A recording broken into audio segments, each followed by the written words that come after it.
Welcome into a new edition of Going Deep Buffalo. As always, I'm your host, Kevin Massare with Kevin Siracuse, to not only discuss a little bit about the Ravens game, what's going on in the receiver market right now. Looks pretty hot and heavy going on right now with what the Bills could be interested in, as per Albert Breer just moments ago stating the Bills have inquired for receiver Davante Adams. We're going to talk about that, the cap implications, if either of us think it's a good idea or if both of us think it's a good idea, and more. And then we got a Texans guest. There is still a game, as always. There's still a game on Sunday against a really big game, actually, against the Texans and former receiver one, Stefon Diggs. So we're going to get into that. We have a special guest for the show coming up later and momentarily. But first, we're going to talk about a little bit about the Ravens game. Don't need to die too much on that sword, but we're going to talk a little bit about what happened. Then we're going to get into Adams. But as always, the show is brought to you by the Summit Center for the best Western New York autism care and more, as a special shout out to Tom Golisano for the big donation. Tonight's show is also brought to you by Dave Dengler and the Larson-Timko Funeral Home in Fredonia. Larson-Timko Funeral Home, offering 100% fully guaranteed price and pre-arranged funeral plans with live streaming available. You can give them a call at 716-679-9000 or visit their website at larsontimkofuneralhome.com. Lot to get to. Not as much time as we have to get to everything that we have. Just quickly, we're already a Wednesday show. Game played on Sunday, so we're still 3 days out. You've already had a special segment in Cuse's Corner to talk about it, but we'll talk a little bit about the Ravens game. Kind of the high level now that we've had 3 or 4 days to think about it, and kind of what we think has happened there. Maybe it wasn't a great matchup. Some of the metrics were pointing to the Ravens better than they maybe their box score stats were pointing to. Some bad luck, some officiating issues on Baltimore side in the first 3 games. But having a top 2 offense right now, top 5 in DVOA, that's a team that's probably going to finish in the top 2 or 3 like I projected. I thought I saw them way more as a wild card team. I didn't see it as that. I saw them as they're going to win that division. There's no way that team's worse than the Steelers. But Kevin, give us your first, I know you've already had a chance to talk about it, but tell us about your opinions of this game. And anything else that you've since thought about over the last 3 days. Well, I guess first of all, I totally underestimated the Ravens. I knew they were a good team, but what they showed us Sunday night, they could be an elite team, and they did to the Bills, and they have the ability to do to other teams what not a lot of other teams can do, and that is just totally play smash mouth football and punch you in the mouth and force you to punch back, and the Bills weren't able to punch back on Sunday night. They weren't. Just a couple of, it's football. It's 60 minutes. I talk about it all the time, whether it's here or anywhere else you'll catch me. It's not baseball. You don't get 7 games to show that what you can do. You get a new pitcher, you get a new game plan, you make some tweaks to your lineup. It's 60 minutes. One Derrick Henry run already puts you in the hole. The next thing you know, you punted on the first possession. You didn't feel comfortable going for it. You had your quarterback obviously hampered by that. He slid short twice. He's obviously hampered by getting hit toward the left hand area. He can't risk it. And then on top of it, a backup center in there for the first quarter, which really screwed things up in terms of what you could do on 4th and short. It's not a surprise why Sean McDermott would punt with a quarterback with a broken left hand and with your backup center in with no tush push ability. Like those circumstances just aren't great. You'd rather try to pin the Ravens back inside the 10. You got him at the 13, which was a pretty good starting point considering starting field position is the 30 or better right now. And they just ran a perfectly blocked outside zone. And that's all that it came down to. And then from there, the steamroll happened. The Bills are finally missing the 3 most important players on their defense. Luckily, the Bills may be getting back 1 or 2 of them this week, hopefully both. And Balin Spector is just, he's just not very good, in my opinion. PFF actually ranks him as the worst linebacker in the league. He's been playing like it, in my opinion. I think Bernard is a huge upgrade the moment that he's ready. And then you see Lewis seen practicing with the linebackers today, maybe to take over that dime backer position. Bills are looking to get more physical. And, quite frankly, I think they need to make a few changes on the defensive side. But hopefully that starts with Bernard and Taron Johnson coming back. Yeah, I think that's first things first, right? Like, you got to get healthy. You have to get Terrell Bernard, the captain of your defense, back. It'll be huge once you get Taron Johnson back. But I think that this could potentially become a trend. And I have a stat here that I want to talk about. So we might as well just get right into it now, because this was the Bills' biggest loss since November of 2021, when they got blown out by the Indianapolis Colts and Jonathan Taylor. And if you remember, that was when Taylor ran for 185 yards and 4 touchdowns on the Bills. So the 2 times that the Bills have lost by more than 6 points, there were 43 games in between. And both of those games, the bookends of when that streak started and ended, you had this dominant rushing attack. So, there's a quote, I don't know who said this originally, but once is a chance, twice is coincidence, third time's a trend. So if you take it a step further, the third time that this happened was in the playoffs against Cincinnati. So that 43 game stretch, that occurred during the regular season. But if you extend it to the postseason, Cincinnati ran for 172 yards on the Bills. So again, I don't want to put this in the trend category and say it's becoming a trend that the Bills are getting gashed by these bigger running attacks. But at the same time, I think the Ravens kind of set out the blueprint here because they showed other teams that, hey, the Bills are built to defend the pass. And if you have a strong rushing attack, now granted, Derrick Henry is one of one. There aren't many Derrick Henrys in this league. But, we play Jonathan Taylor and the Colts coming up this year. Detroit is becoming that bite your kneecaps team with Dan Campbell, David Montgomery, and the contact balance that he has, Jahmyr Gibbs. I mean, there are some big rushing attacks here. And I think that the Ravens laid out the blueprint for how to beat the Bills. So I think you're right. I think, number one, they have to get healthy, but they might want to think about making some changes as well. Yeah, I think what's different for me when it comes to a blueprint is the Chiefs have a blueprint out too. Like ultimately, in the playoffs, they can dominate and they can attack the linebackers. The Bills have been missing these linebackers for a while now. I'm not as worried about the blueprint because right now Baltimore's DVOA number 1 on offense. They're number 1 rushing the ball on offense. Like the other teams even close to their statistics right now. I mean, you got some inflated Washington numbers. You don't play them anyway, so you don't have to really worry about Washington. But outside of that, Cincinnati has some really good offensive numbers right now, as they always do. They're kind of a mess defensively, though. San Francisco's kind of a mess offensively. There's not really anybody that has that style of rushing attack. Even Indy themselves are 8th in run. So there's 7 better running teams than them. New Orleans has gotten it done. The Bills don't have to worry about them this year. The Bills are 5th themselves. So, they're still there in the top 10 in most categories and 5th in running too, by the way. So maybe themselves on the offensive side of the ball could expose the Bills defense. But really, I guess you're going to worry about Seattle a little bit. They're one that sticks out to me based on the DVOA and based on numbers. But outside of that, there's not going to be a huge blueprint that teams can follow with the way that they run their games in terms of how they ran their stretch outside zone. It's not going to be something that you're going to be able to replicate, especially as the Bills get healthier. Ultimately, I still think the Bills had a good game plan. It just didn't work in terms of how the game flow went and the way the first quarter and second quarter went. They were just too much of in a hole. And we're got to talk about it. The trick play. I don't want to spend too much time on it. Everyone's talked about it enough. It's just not the right time to call that play. You're driving to make it a 1-possession game. And by all accounts, you probably would have the way you were moving the ball. You dial that up. I actually don't hate the play in terms of Josh throwing a 1-on-1 deep ball to Mac Hollins. I don't mind that. That's not the worst thing in the world. I mean, we've seen those being completed this year and what Keon Coleman's been able to do in contested ball situations. He wasn't wide open, but it's a 1-on-1 ball that Josh Allen wanted to throw. It's just to the short side of the field in that moment. Deion Dawkins was either hurt or confused. Something was goofy with that. It wasn't the right time to run a trick play there.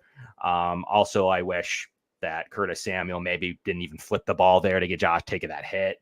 Either take it, try to get around the edge for a few yards yourself, try to make somebody miss, throw it away. That could have been an average outcome, and then you're just losing it down there.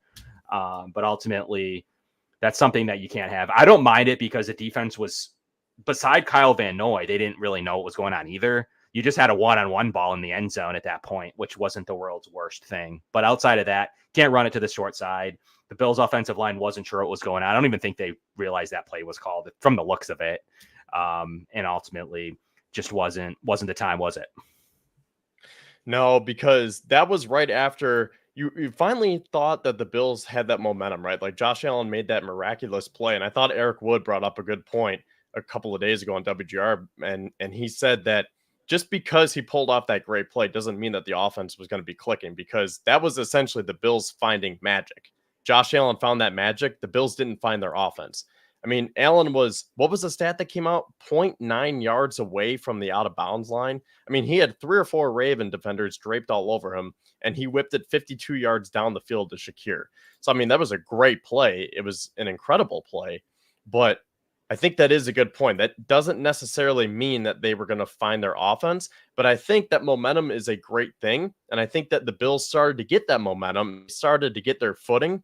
And if they would have went down the field and scored, it would have been 21-17, maybe 21-18 if they went for 2. You just can't call that in that moment if you're Joe Brady. And that's one of those, if they pull it off, he would have looked like a genius. But at the same time, it's still not the right play call. Even if Josh Allen was able to pull that off and Mac Hollins caught it, you're thinking like, wow, that was a great play, but it could have been really bad if it didn't work out. And sure enough, the Bills found out on the other side of that stick. Yeah, there's not too much to dissect there. And then obviously on the defensive side of the ball, the Bills were really playing the Lamar Jackson run. They weren't really as worried about anything else. They defended the pass fine, but ultimately, and then obviously after the long touchdown run, Derrick Henry averaged 2.7 yards per carry for the next 2 quarters. So they probably thought they had something figured out defensively just as much as offensively. And then they started running wild again after the trick play. So as late into the third, into the fourth, then you had a long 47-yard run that had a bunch of holdings on it that weren't called, but at that point didn't really matter. So I think that some things will go the Bills' way in terms of what will happen if they had to play them again going forward. But anything else that you want to say about this Ravens game, Kevin? No, I mean, I think we pretty much hit it already. I mean, we already had some time to dissect this game. I mean, I do kind of want to talk about the fact that the Bills are 30th now in run defense. Now, obviously, that's skewed from Derrick Henry's big game.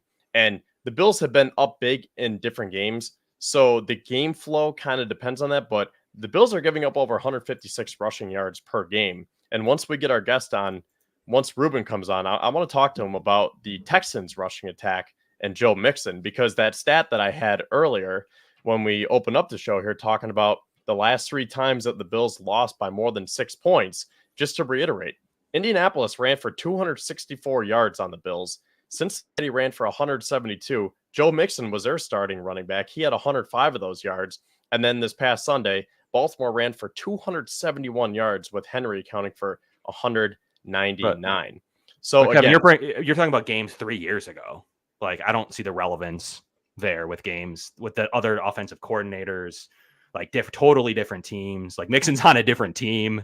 Like I don't see that correlation on how many rushing yards they've let up. If you look at their advanced analytics, they're 13th against the run defensively. Yards per carry is good. Like they just had a bad game. Right now, it would point to. Now you're right, a trend could transpire.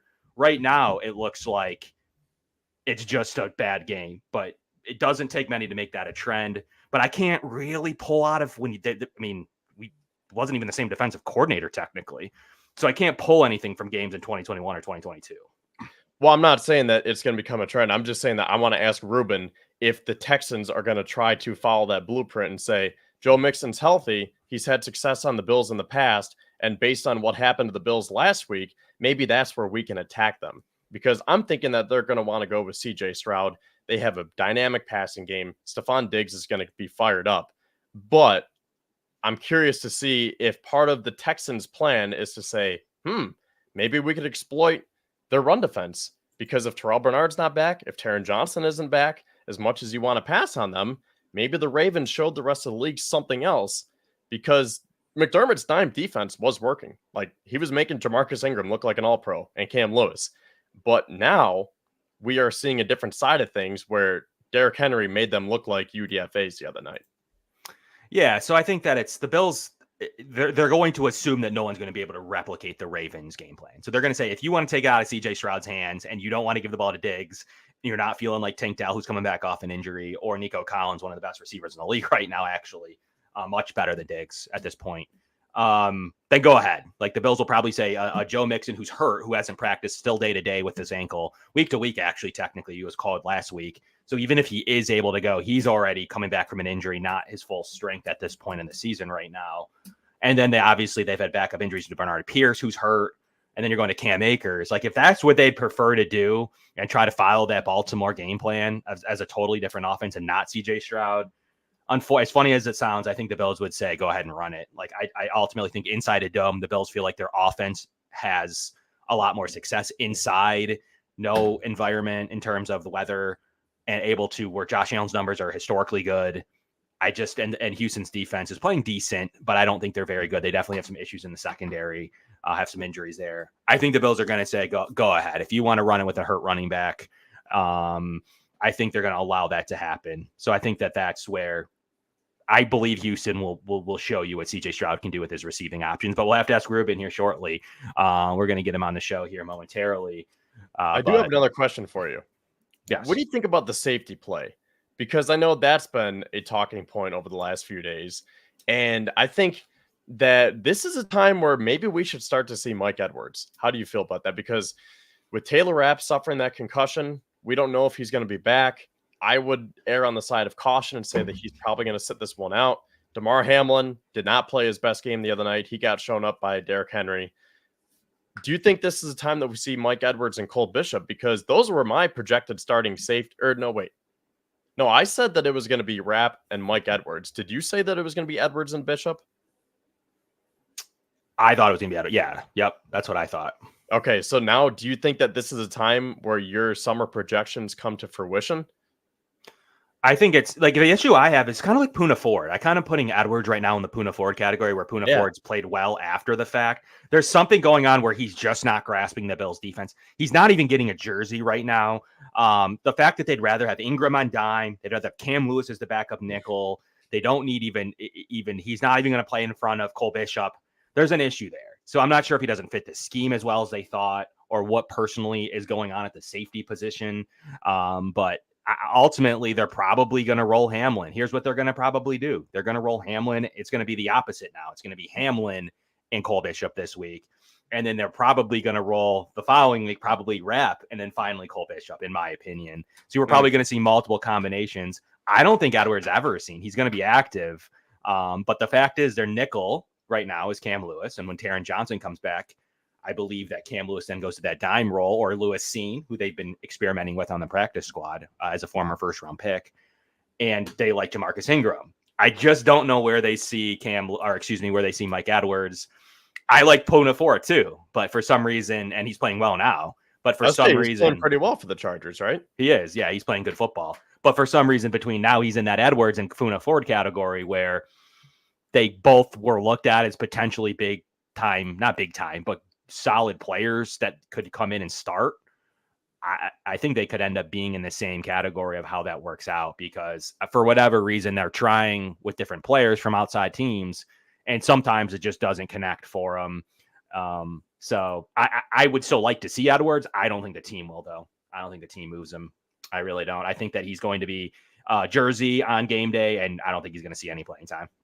It's just so weird because this is a former third-round pick, played on Tampa Bay's Super Bowl teams, played pretty well too, and I think he was a spot starter. You know, he's been a fringe starter throughout his whole career, but he's played some valuable minutes. Then he goes over to Kansas City, wins the Super Bowl with them last year with Steve Spagnuolo's defense. And as you said, this was supposed to be one of those big signings where the Bills didn't have a lot of like splash moves, but the one move that they did have on both sides of the ball, Mike Edwards, and I'm going to throw Curtis Samuel in there too, because those were two guys who I thought, okay, I like this signing. Mike Edwards, solid veteran safety. He's kind of going to be that bridge gap until Cole Bishop is ready, or maybe they find someone else. Curtis Samuel, that was the splashy move at the wide receiver position. They're paying him $8 million a year, but he's been non-existent so far. So I'm definitely going to save some of the Curtis Samuel talk for later in the show once we get into the wide receivers, because you know the rumors are circulating with Davante Adams right now. So we'll definitely get into that. But it's just very peculiar to me that two of the bigger signings this offseason really don't have roles right now. And we've seen a little bit of it in the past with the precedent with Poona Ford. Not that really any of these guys were huge signings. Leonard Floyd obviously translated. But we have seen it in the past where like they take shots on certain guys, and they're not shy to say, you know, you're just not playing. Like, I don't know what it is. Puna Ford, it was the same thing where he was active, started actually probably played a lot when there was some injuries to Daquan Jones. And they were like, nah, you're like, it just doesn't work.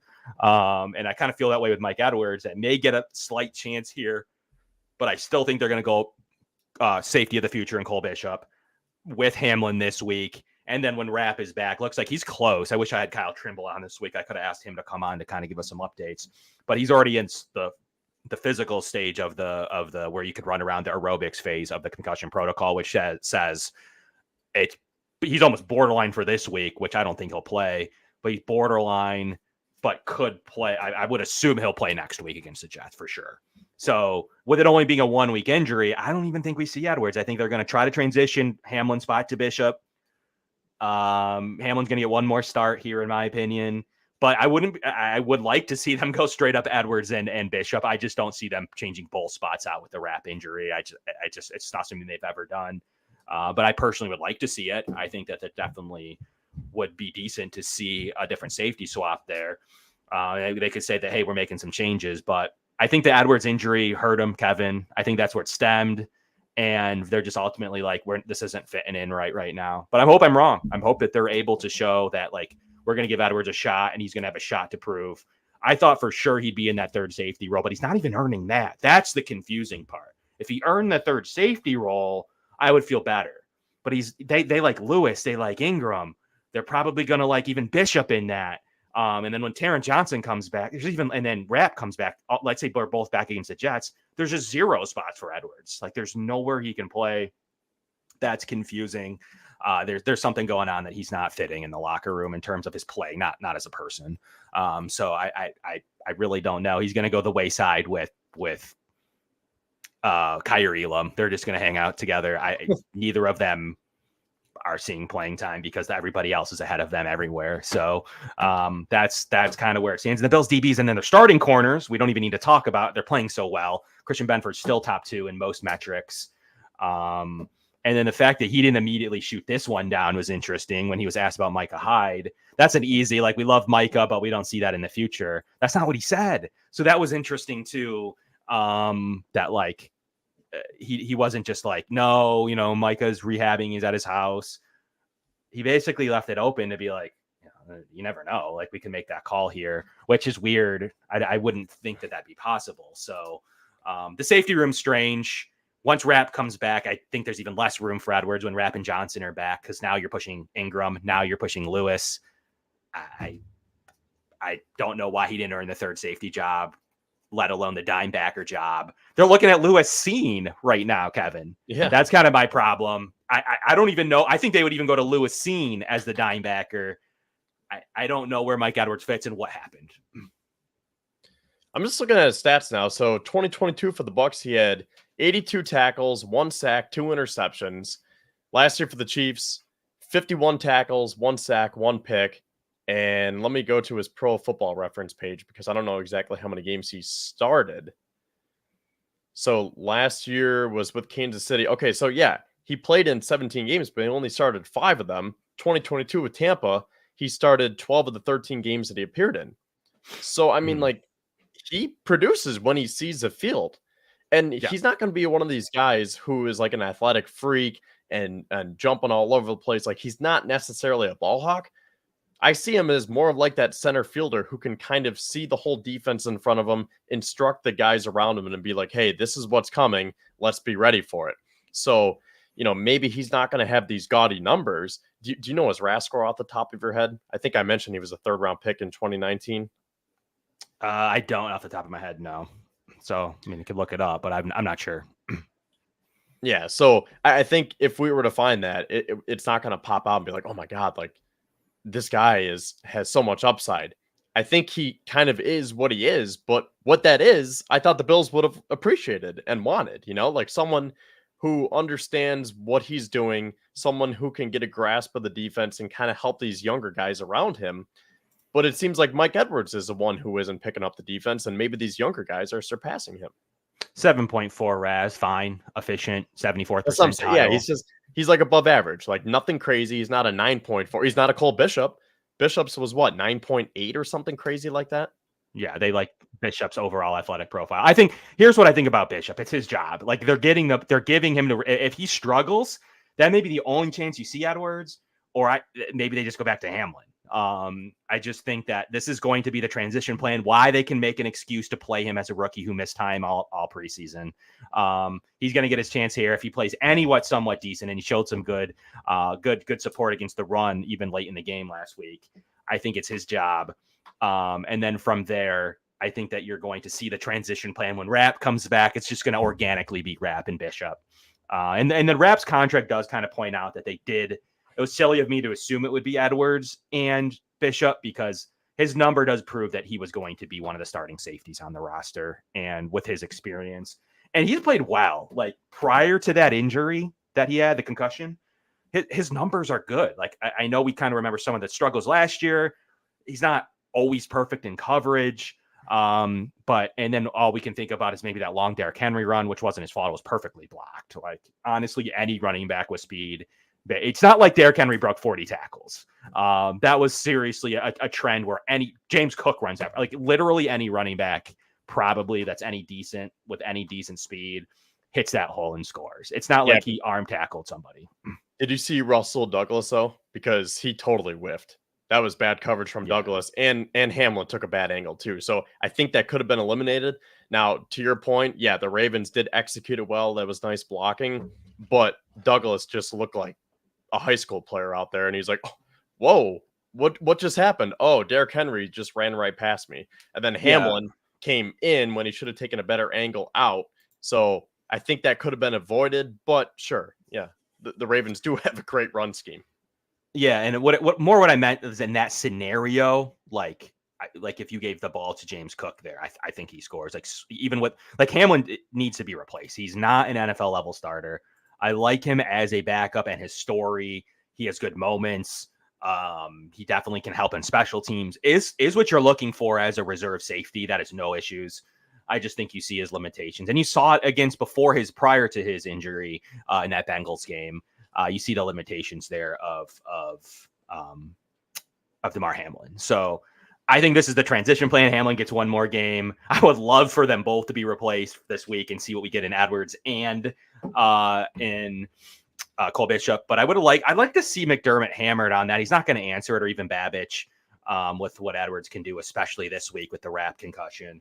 I'm interested to see if anyone peppers him on why'd you sign this guy and he's behind everybody else? Like you're literally trying out Lewis Cine at line to take a role, but like you couldn't find anything for Mike Edwards. That's strange. But he's just going to go into the Poona Ford camp. I mean, it happens. But this is probably it. If you don't see him this week, I don't believe you'll see him this season. It would have to take an epic amount of injuries. And they've already had a few injuries that would affect his playing time for the positive, and he's still not getting playing time. I just don't see a role where maybe he'd even bring up Micah Hyde before Mike Edwards. Maybe there's a disconnect with his way he's inheriting the scheme, the way he can't play special teams. He's got no dime backer. Like the culmination might be what's affecting Mike Edwards' overall ability to play in this scheme for the Bills. But we'll see. There's still a little bit of time left. This is a big week for Mike Edwards to get on the field and show that, like, look, I should be playing. And if you don't see him here, I think that might be a wrap on him. I like, no pun intended. I think it might be a wrap on Mike Edwards because Taylor Rapp's coming back. Cole Bishop's going to take a job, and they still like DeMar, and then Cam Lewis, and then Ingram, and then still Taron Johnson. I think that's it. So if we don't see him this week, I think we can probably not talk much about Mike Edwards going forward, minus a serious rash of injuries at the DB position. Now, I know the Bills don't go based on the RAS scores here. Like, they're not looking at Kentley Platty's website and saying, oh, we're going to determine our starters based on these rankings. But just out of curiosity, I was looking it up while you're talking. Taylor Rapp had a 5.64 RAS. DeMar Hamlin was a 7. Mike Edwards, 7.4. So technically, Mike Edwards and Cole Bishop are their two most athletic safeties. And that's why I thought that they would roll that personally. But I mean, there's obviously something to go with the scheme and versatility that, someone like Sean McDermott does highly rank as more than their athletic profile. Who would care about that is Brandon Beane. I don't know how much Sean McDermott is going. He's going to draft based on that. we don't know how much that they're going to care about that. But enough about potentially what they could do at the safety position. And I think it's kind of it for Mike Edwards right now at this moment. But we still have a few days to find out if they will roll with Mike Edwards in this game. But I want to welcome up a Texans guest, Ruben. Ruben, what's going on, brother? Thank you so much for coming on the show. Ruben does a lot of different things. Why don't you tell our guests and our listeners where they can find you, where you can be? You're part of Roundtable Sports, so pleasure to have you, man. Yeah, yes, sir. First of all, if you guys hear me slur, I did do a root canal today, so I do have some medicine still left in this right cheek. But we are on the Roundtable Network. Shout out to them. They do a fantastic job. I am featured on Bleacher Report. I do a podcast connected with the ESPN 97 to Houston down here. We're H-Town 2 with John, man. We drop every day Houston Texans content. Thank you guys for having me on. Yeah, man. Pleasure to have you. Look forward to talking about like a lot of connections here. Like I think I saw as many as 8 current players throughout someone. Yeah, that have Bills connections. Obviously, the much talked about maybe top 4 teams in the AFC. Mm-hmm. So there's a lot of going to be crossover with when it comes to the Texans. And sorry about your root canal. I know how much those stink. Hey, man, take care of your teeth, man. That's all I can say, man. Yeah, absolutely, man. Those are horrific. But at least they got it down to a science now, I think. So thank God, man, because if this would have been 10 years ago, bro, I would have been out for like 2 weeks. Yeah, they really know what they're doing. They get you in and out now, which is cool. But tell us, recap the Texans have an interesting season, about what people would have expected. You can't win every single game as Bills fans are remembering. But why don't you tell us, bring us up to speed? I think there's a lot of Bills fans saw the Jags game. The Bills had just blown out the Jags, and the Jags put up a pretty good fight against the Texans. Why don't you tell us, the first 4 weeks, what you guys are thinking inside the building? Yeah, so the main concern right now is the penalties for this Houston Texans team. The past 3 games, we've had 30-plus penalties, and the majority of them have been on the offensive line. Against the Minnesota Vikings, our Pro Bowl left tackle, Larson Tunsil, has 6 penalties himself. This week against Jacksonville, it was 2 holding calls on Laramie. It was 2 illegal men down the field on Kenyon Green. It was multiple false starts, on Shaq Mason and Titus Howard. There have been so many penalties on this team. It's ridiculous. And our head coach, D'Amico Ryans, had said, we can be a really good football team if the Houston Texans are not playing against the Houston Texans. And hopefully against you guys, we see those penalties, kind of dwindle down. I'm not saying a complete 0 penalty game, but at least 7, man. Don't give me 10 in a row.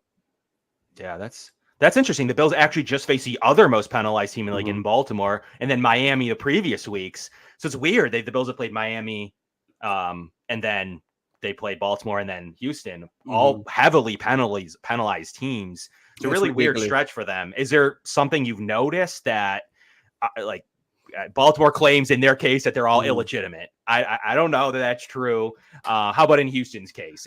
For us, it's the offensive line. Like against Minnesota, our Pro Bowl left tackle, Larson Tunsil, had 6 penalties called against him. He had 3 false starts and 3, I think it was illegal formations. This week, it was 2 holding calls by Larson Tunsil, 2 illegal men down the field on Kenyon Green. Like this offensive line, which has so much invested into it, multiple first-round picks, 3 3-year contracts by general manager Nick Caserio, they shouldn't be having these problems, yet CJ Stroud is still running for his life, and we have yet to build a consistent running game. The only time we were dominant on the run is week 1 against Indianapolis. I'm glad you mentioned that, Ruben, because I was talking to Kevin before he came on, and I told him how I want to ask you this, because we're coming off this loss to Baltimore, right? When Derrick Henry ran all over us, 199 yards, a touchdown, a receiving touchdown, and the Ravens as a whole had 271 rushing yards. So I know what Joe Mixon did in week 1. And I was telling Kevin, let's not forget that he was a running back for the Bengals when the Bills led up all those rushing yards in the playoffs, because the Bills had that streak, 43 games where they didn't lose by more than 6 points.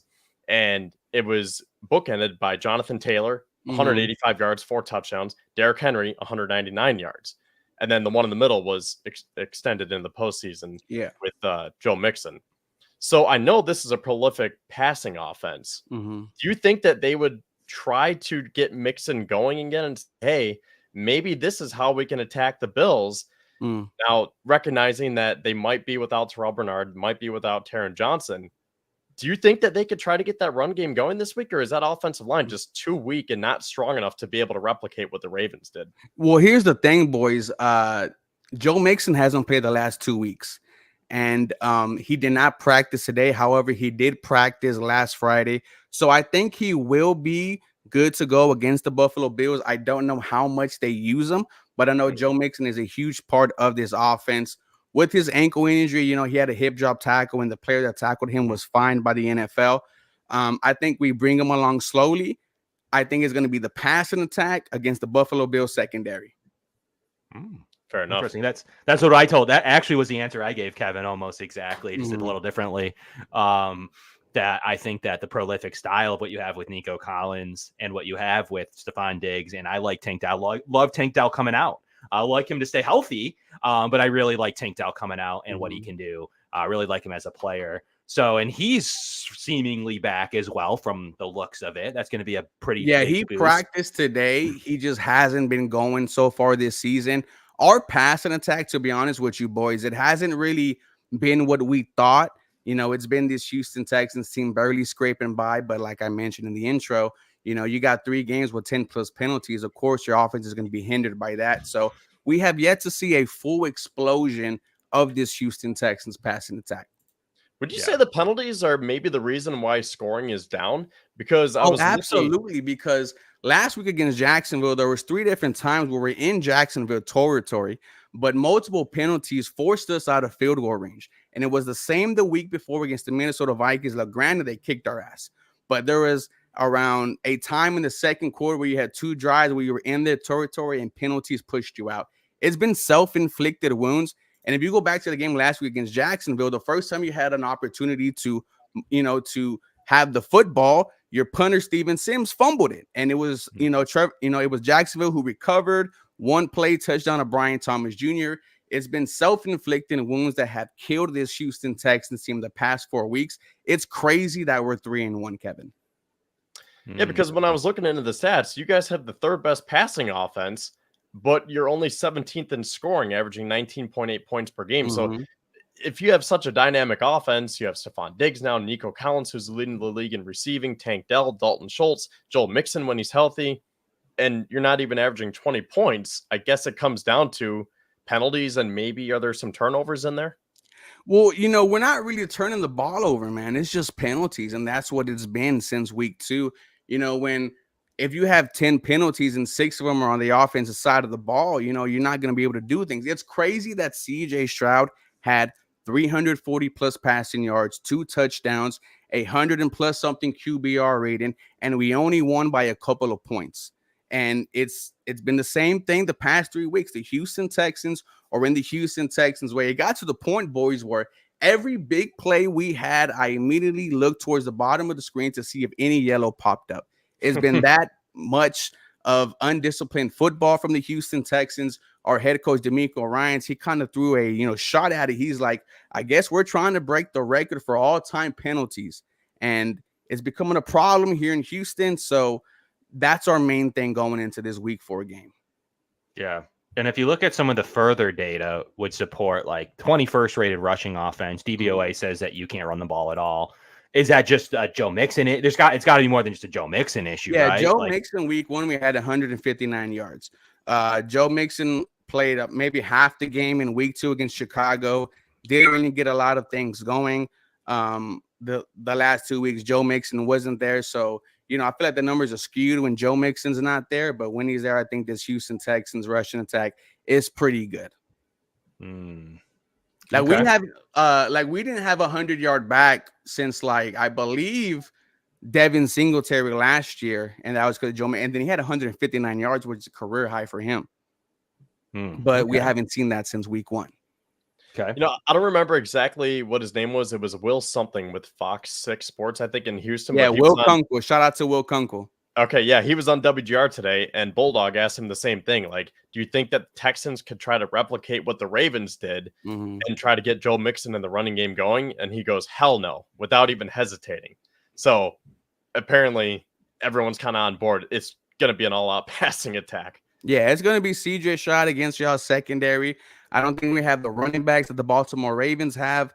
It's just going to be CJ Stroud against you guys. And, when you're here in Houston, you think CJ Stroud could beat anybody. And you got the atmosphere too. You got the feel too. You got the conditions you don't have to worry about. So I would build my team the same way personally. And the Bills are built like that. So it's going to be interesting. We're going to get a full-on finesse game. Like this is one that the Bills like playing in. Josh Allen's the best in these kind of situations, to the point where Josh Allen has actually lobbied for the Bills. I don't know if you know, the Bills are building a $2 billion stadium up here in Western New York.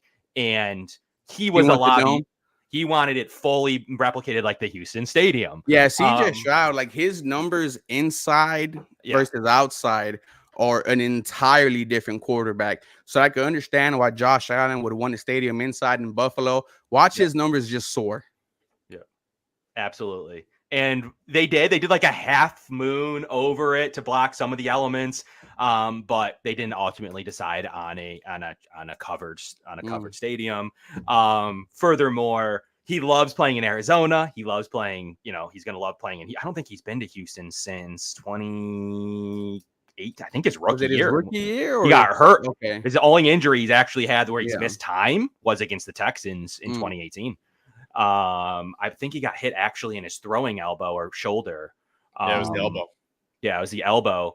And he hasn't missed a game since. He's on that record right now, knock on wood. But he hasn't had an opportunity to really play in Houston. So it's going to be very interesting to see him indoors, but he absolutely loves it. It's just, he loves playing in dome stadium. So I think you're right. We're going to get a finesse, equally so on the Bills side. So talk to me about the defense. We talk a lot about your offense. Playing some decent football from the sounds of it defensively. Is that true? Do you have any strengths, weaknesses? Tell us about what's going on defensively specific. I've been saying for the past 4 weeks, once you face a better quarterback, you might see the weakness of the secondary start to show up. Kamari Lassiter in the past 4 weeks has been burned at least 2 times. And here's the thing. He's going to win some. He's going to lose some. A better quarterback would find his receiver against Kamari Lassiter. And there was 2 drop touchdowns against the Colts in week 1. There was 1 touchdown, completely missed last week. Brian Thomas Jr. was wide open after beating Kamari Lassiter. Trevor Lawrence just couldn't put the ball on the man. Once we face a quarterback that's able to put the ball in the receiver's hands, I think we might see the secondary start to see some holes. And I feel like that's my weakness, because coming into the season, I was saying, you got 2 rookies starting in your secondary, Kamari Lassiter out of Georgia and Kalen Bullock out of USC. I believe was your 3rd round safety. Once we get into the Josh Allens, the Pat Mahomes, the Jared Goffs, I feel like we might see our secondary kind of show some of their weaknesses. Yeah. And you kind of look on the D line too. Like, how's your D line playing right now? It looks like your interior has They're just not getting home. Yeah, it looks like it. Will Anderson Jr. and Daniel Hunter, I think they are 4th and 5th in pass rush win rate. And, they only have at least 2 sacks apiece. So you want to get those guys going home. Will Anderson Jr. was the rookie defensive player of the year. You gave Hunter a 2-year, $48 million guaranteed. You need sacks instead of almost sacks. Your 2 defensive tackle, entirely new starters, Tim Settle Jr., Mario Edwards Jr., or Lorenzo Fatukasi. They give you something in pass rush. However, against the run, it's a little spotty. I would say the Houston Texans run defense, they definitely have opportunities where you could gash one on them. Against the Jaguars and against the Vikings, there was like 5 plays. You gave them 1 to 3 yards. Then all of a sudden they break one for 25, 30, 40. So I think, the front 4 or the front 7, they've lived up to the hype, but you want more from them. Yeah, it would make sense with the players you have. You mentioned Tim Settle. I was kind of surprised today when I was looking at the stats, and he is tied for 2nd in sacks, and he has 2. Will Anderson has 2.5, and I was like, wait, Tim Settle is tied for 2nd, like that. And he only played last week against Minnesota, dude. So he had 2 last week against Minnesota, and that's where we're kind of like, what's going on here, right? You got the defensive rookie of the year, you got a $48 million guaranteed, edge rush on the other side. We're expecting these 2 to be one of the top 5 in the NFL, and they haven't been that just yet. I think they will get there, but we only have 17 games, so it's now or never. And I also completely forgot that you guys still have Jerry Hughes. He re-signed in early July. Man, Jerry Hughes. Is he producing? I think he has 1 tackle this year. Yeah, he's like a situational pass rusher, man. We only bring him when our boys are gas. I think last year he had, 4 or 5 sacks for us. At someone his age, man, he's just collecting the check, and he's from the H. So shout out to old man Jerry Hughes. Jerry Hughes is loved up here for the most part. Yeah, man. Had a great career. And I think he personally just said, I want to go back to Houston. The Bills probably would have wrote him out too for a couple seasons. I mean, there's nothing wrong with having a situational pass rusher. So it's cool to see him continue his career. But yeah, man, give us some final updates. Give us some thoughts around this game. What's going through your head? Where do you think the Texans are going to end up? Like, how are you feeling as you start that? You just mentioned it yourself, playing some of these quarterbacks. Like, this is kind of their stretch run. I think you guys got the division. Don't really have to worry about it, in my opinion, at least. But tell us about beyond just being the 4 seed. What are you hoping for in this game, and then obviously beyond week 5? I'm expecting the Houston Texans to live up to the hype this year. I'm expecting them to go toe-to-toe with the Buffalo Bills. I had this been a close game, boys. I had the Houston Texans winning 27-24. I think both offenses are going to have their moments. Both defenses are going to have these moments. With the Houston Texans, man, you see what they did in the offseason. Stefon Diggs, Daniil Hunter, Joe Mixon, Danico Autry, Azeez Al-Shaair. This was the most aggressive they've ever been in a free agency period. And when you add that with the offensive rookie of the year, defensive rookie of the year, head coach finalist, I mean, you're expecting to go places where you haven't gone before. And the Houston Texans have never made it to an AFC championship. They never made it to a Super Bowl. And I think for me this season, right, my goal is AFC championship or bust with all the talent that you added, all the talent that you already have. I mean, you also have Derek Stingley Jr., you also have Christian Harris. I think this team could potentially be something. They just got to put it together. And the fact that they're 3-1 with 30 penalties in the past 3 weeks is saying something. Okay, I like that. And then as you look through, I always like to ask this question. Give me one player that Bills fans or anybody should be prepared for the Texans. It's super under the radar, and then give me a guy that is just not producing. So yeah, I mean, I'll give you Nico Collins. I mean, he's been getting so much love this season. He's leading the league in receiving yards.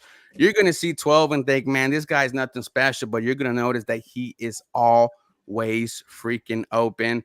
As far as somebody who I think is not living up to the hype, I mean, I think, our right tackle, Titus Howard, has not lived up to his 3-year contract extension that he's got. He's been kind of spotty this year. I think it's going to be a battle between our trenches and your trenches. That's a matchup that I'm looking forward to. I'm kind of more happy that, you guys don't have Von Miller after getting his suspension, but it's still going to be a matchup nonetheless.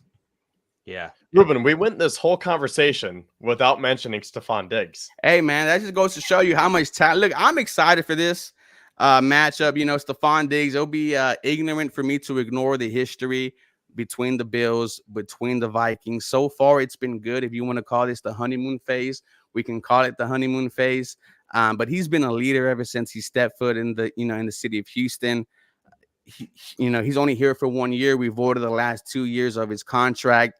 If it doesn't work out here for Stefon Diggs, where else is it going to work out? But as of right now, it's been great having him here as a Houston Texan. And that's the thing. When he's happy, it's great. Like, he was great here. We loved him. He was a leader. The bromance with Allen was almost perfect. But then when he's not happy and he gets that diva mentality, that's when what hits a fan. So hopefully for your sake, it doesn't. But I feel like a lot of us here in Buffalo are just kind of waiting for it to blow up and, waiting for one of these games. That's what everyone's waiting for, man. Where Stroud's targeting Collins too much and you see Diggs yelling at him on the sideline. So it'll be interesting to see, to say the least. I saw you chopping it up with Dan Mitchell too today. So you're making your Bills rounds, huh? Yeah, man. Like I said, I had the surgery early, like this morning, 30 minutes. I told him, hey, I'm good to go. And with you guys, I was like, I want to go on too. This is an important game for us, man. To us, I've told people this is our first true test of the season. And if the Houston Texans find some success against the Buffalo Bills, who are 3-1, and our perspective, you guys got an MVP quarterback back there. We'll feel good if we, end this game with a W. Yeah, I mean, it puts you in commanding position right there 1 seed potential, 2 seed potential. So hopefully for these teams, it's a matter of seeding. It's not like a playoff, like who's going to make the playoffs, who isn't. I think both of these teams should win their divisions. So you're not going to have that pressure, hopefully. So hopefully we just get the best football that we possibly can. And, obviously the Bills had a lapse against the Ravens. Houston's had a lapse against the Vikings. No one could go 17-0, man. People forget that. They really do. And the stretch the Bills were on, were never losing by more than 7, was a huge stretch. And people just assumed that the Bills will never lose by more than 7 ever. And, it's a 60-minute football game, Ruben. You know that. Doesn't take much to lose by a couple scores. But give us some final thoughts. What's going through your head here? And they'll let you get out of here, rest that tooth. Yeah, I think this passing attack finds an opportunity to make some plays. I think we limit the penalties down. I still have it being very close. Like I said, 27-24 coming off a Kaimi Fairbairn field goal. I think it's going to come down to, Stefon Diggs being the player of the game. And if he is, man, right now, him and Nico Collins, they're the, first duo wide receivers for the Houston Texans. They'll have 25 catches each in the first 4 games. So he's been solid here in Houston, but I think he needs that commanding game. I think he gets it against the Buffalo Bills. There you go. You guys do have the advantage at kicker for sure. We'll give that to you.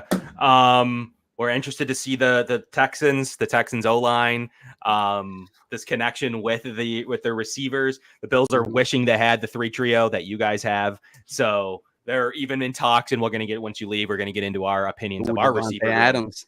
The Bills have been rumored to have called. So take them away from one of your quote unquote rivals, in terms of what the Raiders are able to do. But what's your final opinion on where Adams is going to end up? Where'd you like to see him? Man, I hope he ends up with y'all, because I would hate to see him end up with the Kansas City Chiefs. But if the Buffalo Bills get Davante Adams, one of the best route runners in the NFL, CJ Stroud is a big fan of Davante, talked about how amazing his routes are. I mean, people forget last year he was the best wide receiver in the NFL, has been one of the best wide receivers, the best wide receiver in the NFL. I think they only want a 2nd-round pick, man. If I'm Buffalo, go ahead and do it. Imagine Keon Coleman, Khalil Shakir, who I wanted out of Boise State, and then Davante Adams. You go, you guys will be sick. Ruben, thank you so much for coming on. Where can I'm going to tag you in the comments. Where can our viewers find you for more Texans content? Yeah, man, just 713 Houston Sports. Type that in. I pop right back up. This was an honor, boys. Thank y'all so much. Thanks for coming on, Ruben. We'll check in with you later. Hopefully we have a playoff matchup to talk about down the road. That'd be great. All right, boys. Thanks for coming on, Ruben. That was Ruben. Appreciated him getting him on with his Texans perspective. Kevin, give us some final comments on what you thought about Ruben and what he thinks. I mean, hey, he's agreeing with me. He does not think they're going to run the ball. I agree with him. I think they're going to go and try to win a finesse game. I'm assuming you were thinking he may say they were going to attack us with. I kind of was too, that he may attack us with Mixon, but I think that injury is going to hurt him at least this week. Yeah, I mean, when I was thinking about it today, because I was thinking long and hard about the 2 game plans for the Bills and the Texans and how the opposing defenses are going to want to try to combat that. So I kind of settled on this is going to be a CJ Stroud versus Josh Allen game. Yeah. But I was tempted to know if they're going to try to get Mixon going, if he's healthy enough, because I'm really wondering how many teams are going to try to copy that Ravens blueprint now and say, maybe that's a Bills weakness. Now, a team like the Texans, you're probably right. Like, they're probably not going to do it with Joe Mixon, even though he's had success on the Bills in the past. When they meet San Francisco, if McCaffrey's healthy, even Jordan Mason, the Lions, you mentioned the Seahawks, there are some teams who could do that, especially considering the weather. But yeah, I think this is going to be a Stroud versus Allen game. Even the difference with those mentioned teams, especially Seattle, a little bit in Indy, Indy. Thank you. They're not worried about the quarterbacks. They're worried about Lamar. The Bills treated Lamar like it was going to be a CJ Stroud, Josh Allen game. They treated Lamar like it was going to be a Lamar Jackson, Josh Allen game, and they were wrong. They guessed wrong at the game plan. It was a really Derrick Henry versus Josh Allen game. Derrick Henry wins. Lamar Jackson didn't do much. He's a good player. I like Lamar Jackson. I do consider him to be my 3rd best quarterback in the NFL. So I like Lamar Jackson. He won this round, but he didn't. There's games where like the Bills against the Dolphins. Josh Allen didn't do anything in that game, in my opinion. He didn't do a lot, at least, to win that football. He did against the Cardinals and he did against the Jags. but he didn't need to do anything against the Dolphins. And that was similar for Lamar Jackson. He made a throw to Isaiah Likely, had a few good runs. Nothing to where you're like, oh my God, he's the number one quarterback in the league, like I've heard. You just kind of scrap that. I just don't think every team can copy that the way that they game planned against it. They knew where they were going to be missing some O-linemen in that game, and they just said, you know what, we're going to focus on the run. They threw Zay Flowers out. Mark Andrews is still not getting the ball, and they're just like, we're going to run the ball. We know how. We think the Bills are going to play nickel, and we think they're going to think we're going to throw. She's going to try to hem in Lamar, and they just decide to go with a different game plan. But moving past the Ravens, there was an update, and Ruben even mentioned it on his way out, that from Albert Breer, that there are a few teams interested in Davante Adams. Let's talk about the receiver. We've talked about it for the last year, seriously, into the Stefon Diggs trade, into what Shakir would do and Samuel, into obviously, Coleman in the draft, and then still with Ayuk and Deebo Samuel in the offseason. And here we are again on October 2nd talking about receiver, because here's my opinion, Kevin, and then we can get into Adams, we can get into Cooper, maybe even a couple other guys, and we can get into Samuel. My opinion is this. I don't think the Bills wanted to not have a receiver one.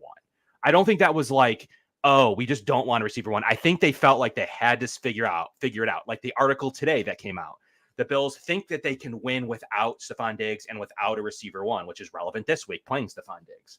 I don't think that was 100% like we need to not have a receiver one because we want everybody to eat. I just think that's what they adopted with their cap situation, and what came up and kind of the availabilities of players.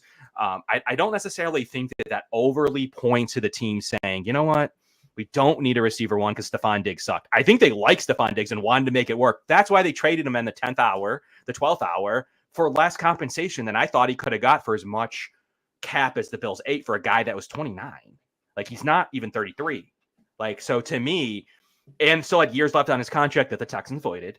But ultimately, with the amount of dead cap the Bills ate for the next team, like you're going to expect in the Davante Adams situation to happen, I don't personally think the Bills are like, I don't want a receiver one. We're going to try this thing where we're only going to give Mac Hollins and MVS the ball. So what is your opinion on that? I still think that there's room, like we've talked about all offseason, that there's a potential that they're going to check in 100%, which they clearly already have. We'll see how much they downplay it. But I think that they'll probably start to get asked about it in press conferences here as soon as the next day or two. Yeah, I mean, I agree with you to a point, because who doesn't want a wide receiver one? But here's where I differ from you, because I think that the Bills actually wanted to have this scheme here. We talked about this philosophy going back into April and May after they made those free agent additions. They traded Diggs, and then after the draft and everything, we had like specific episodes based on the Bills' philosophy. And I think that the Bills were trying to get ahead of the curve because they noticed that NFL teams are learning how to defend quarterbacks like Josh Allen, Patrick Mahomes, Joe Burrow, Justin Herbert. That's why the too high safety, the too high shell is such a popular coverage right now. That's why so many defenses are adopting that, because they just want to sit back and say, okay, you're not going to take the lid off of our defense here, Josh Allen or Patrick Mahomes. So I think the Bills noticed that trend and said, okay, we're going to get ahead of the curve here. And instead of paying a wide receiver $30 million, and in that case, a wide receiver two, $15 million, we're going to let Stefon Diggs go. And we're going to let Gabe Davis go and save $45 million roughly.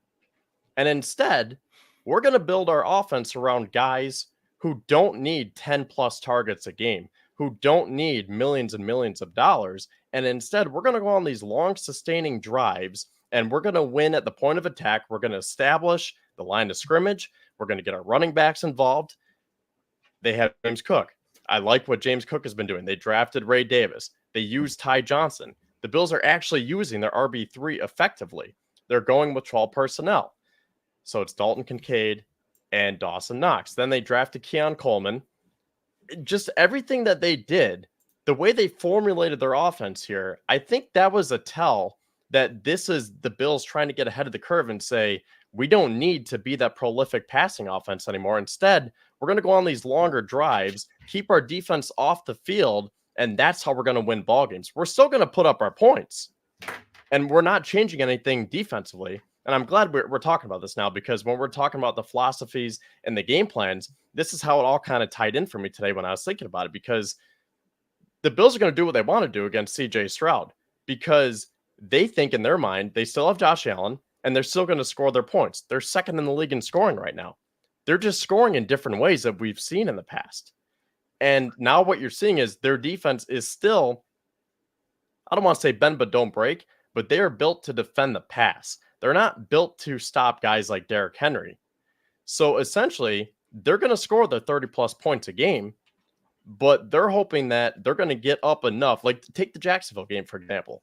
That was the exact blueprint of what the Bills want to do. They want to go on these long drives, long successful drives, put up points, and then that'll force teams to not be able to be in running situations. So Travis Etienne isn't getting the ball, and Etienne is nowhere near Derrick Henry. But that forces those teams to have to throw on their passing on their nickel defense or their dime defense. So I think that's what the Bills want to do. And that's a long way to say, I don't know if the Bills need Davante Adams. As crazy as that sounds, I think we would love Davante Adams, right? Like, if it's Davante Adams or Mac Hollins as your ex receiver, in what world are you saying Mac Hollins? But I think there is a way to say, we don't really need a 32-year-old wide receiver who has a big contract and is going to demand a lot of targets. Yeah, I mean, if you break down the Jags game a little bit more, they're touchdown drives, 8 plays, 5 plays, 5 plays, 5 plays. So ultimately, like, I don't know that that's like what they were breaking down. So the question to you back would be, do you think the Bills traded Diggs because on April 3rd, not earlier, on April 3rd, because they wanted to, or because he asked at that point it was too late, they had to get rid of him? Like, what's your opinion? Like, what do you think happened on April 3rd? I think it was a combination of both. I think that once Joe Brady got here, he shifted this offense, and they showed that they can win in different ways, because they fizzled Diggs out of the lineup. Like, he was basically non-existent. I mean, he had catches, he had his yards, but he did the most of his damage when Ken Dorsey was the OC. As soon as Brady got here, we're talking about guys like Ty Johnson and not Mac Hollins. Who were the other wide receivers last year that sometimes had more production than Diggs? Yeah, I mean, I guess that's no one really. Hardy and Shakir. Yeah, Shakir. Okay, so that's probably the best example for last year. It was Shakir, James Cook, Ty Johnson, Dalton Kincaid. And I think that was kind of what spearheaded this. And then that culminated with Diggs' bad attitude. And they just got to a point where they said, you know what? We don't need your bad attitude. And we're going to change our offense anyways. So we're just going to get a second-round pick for you. As much as it sucks to have $31 million in dead cap, we're just going to trade and rip the Band-Aid off. So I think it was a combination. It was both sides just kind of went in their separate ways. But I think the Bills in the back of their heads were also saying, maybe this is a sign that it is time to shift our offensive philosophy, because guess what? We haven't won a Super Bowl yet. We've only been in one AFC championship with that type of passing attack. And if you want to be able to win in January and be multi-dimensional, maybe these are the steps that you need to take. A couple things where I don't think that's true in terms of like they thought it was like an equal transition. They do not decide in April 3rd to eat $30 million in dead cap. Like, that's not the time you would make that decision of a mutually exclusive, like a mutual, let's beneficial benefit to break up. That's a lot of dead cap. So I would agree with you without the dead cap. So the dead cap to me was a tell that, like, I don't believe the Bills wanted to do that, because the way they structured his contract last year and the way that it hurt them pretty badly, they're playing with 25% off the cap. So they're playing with the 29th or 30th payroll. So it's not like, yes, they have a lot of cap tied up, but amount of actual cash going out the door to players in terms of on their salary cap is like of the NFL. Like, you're in the Detroit Tigers range. Not that the Bills are cheap, but just the amount of dead cap that they have because of the just mostly the Diggs situation. He had enough dead cap to really be like head to head with a quarterback like Russell Wilson or others, mostly Russell Wilson last year. But the amount of dead cap to me shows me that it wasn't just like, I hope that this works out. That was like they were almost forced to do it, and they got a pretty decent draft choice back. Chose a Vikings draft choice. Now they're 4-0. That's just awful luck. They're actually better than the Texans. They beat the Texans. So that's just hard luck with what second round pick that they chose. Hopefully that evens out as the season goes on. But for me, the amount of dead caps to tell, no one, especially Brandon Beane, is knowingly for a future second round pick and then future draft is knowingly eating that much dead cap. I don't believe that it was their philosophy. Now, if Albert Breer is telling the truth, which the Bills could deny, of the Bills checking in, why would they check in knowing what his cap situation is, knowing he's a receiver one? It's not like Cooper who's like free. Why would the Bills check? So I was waiting to see if the Bills would check in. So either that report's wrong, or they did check in. Why would you think they would check in with someone they know their cost, they know the compensation, and they know what he's a receiver one? Like that seems to be a tell also, right? Yeah, but Bean could easily just say that I check in on every single player. Like, remember the McCaffrey rumors? And he was like, well, yeah, of course, as Christian McCaffrey, I at least need to do my job and check in and be like, hey, this is Brandon Bean. I heard you guys are listening to offers for McCaffrey. What would that look like? And then they say, well, we want this X, Y, and Z. And they say, okay, we'll think about it. We'll get back to you. So I think he's doing his due diligence. I don't know if that means that they definitely want Adams. I think that just means that Bean probably heard the rumors and he said, you know what, I at least need to make a call and we'll take it from there. And one thing I just want to say real quick, going back to Diggs, I don't think that it was as simple to say that they wanted to trade him. I think it was more or less that, like you said, they had to. So I guess it was not as much like they got to April 3rd and they're like, yes, like, thank God we were so ready to trade you. And now we're going to run this type of offense. I do agree with you. So I just kind of want to clean that up a bit and say that they probably were forced to do it. But at the same time, maybe they were encouraged based on what Bean had in the back of his mind about how he wanted to construct a team moving forward. So I think it's a little bit of both. Yeah. And I think they obviously are good football people and they had an idea of how they want to construct this team for sure. But I think that if a move was more beneficial or more like in the middle, I think that trade happens in the early March. Before free agency, you can kind of gear up how you want to handle free agency a little bit differently. The receivers they went after, or the type of offense they were building, they put those players in place before Diggs got traded. So like, I just would have liked to see free agency prior, trading Diggs prior to free agency starting, because that could have affected what they did, and the Bills had to pivot. I truly believe that the amount of cap space that was necessary to trade Diggs, that was not a move they wanted to make, at least this year. Maybe they knew next year would be a year that he could want to go. I don't believe, and then Josh Allen mentioning that they haven't spoken since, and he said that's not abnormal. I mean, it's probably pretty abnormal for in the grand scheme of things. Like, you know, Jordan Poyer's hanging out with the team all pregame. We'll see what that looks like this weekend. But ultimately, I think that it was a move he didn't think he'd have to make, and Diggs forced his hand. And there's going to be limitations, but I truly believe the Bills, just like when Trey White went down, they went out and immediately made a move at the corner position, knowing that they're stacked at the cornerback position when Trey White comes back. What's Benford, what's Elam, and they still put in a plug-and-play corner one. I don't know that they needed one necessarily, but they thought the need to upgrade going into last season. I'm not shocked. I've said this even prior to anything to do with Adams. I said the Bills could be interested before Ayuk's deal. Deebo Samuel makes sense too. And then we haven't talked about a couple others that could be on the market. Cooper's been rumored at his salary to be on the market. Who we don't even know the Browns would trade him.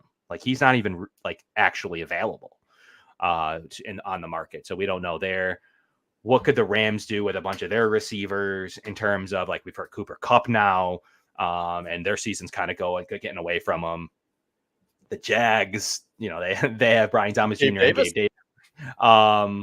You know, would they look at Christian Kirk and what he can bring to the offense? So I think that there may be more than normal a plethora of available, and then you have whatever's going on in Cincinnati and their 1-3 record with receivers who both need to get paid.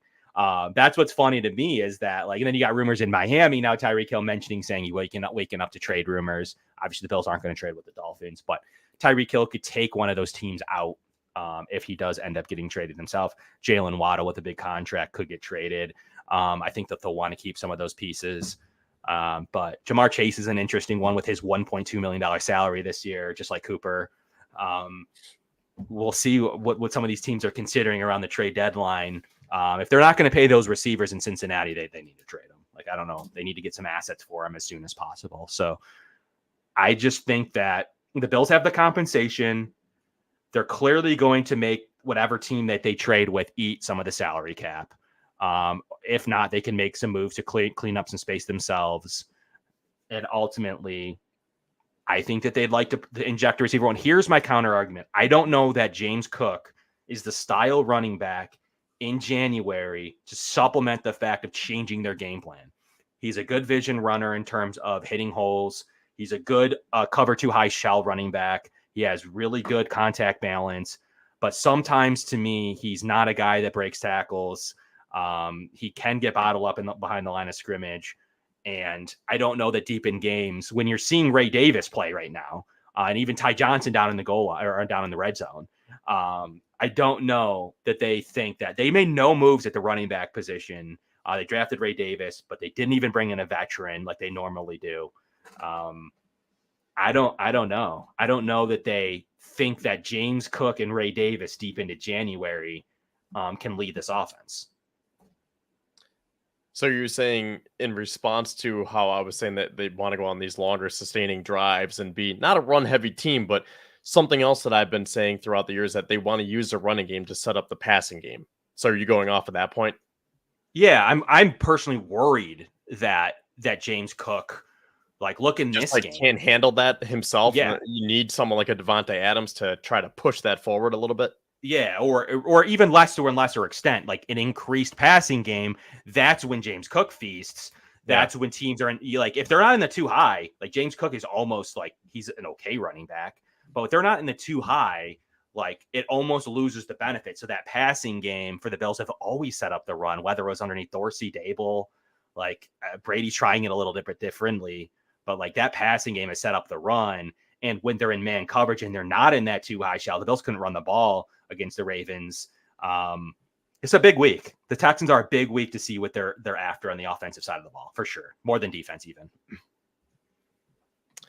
Yeah. So going back to Davante Adams here, what would it look like from a financial standpoint? Because I heard that there's an out after this year.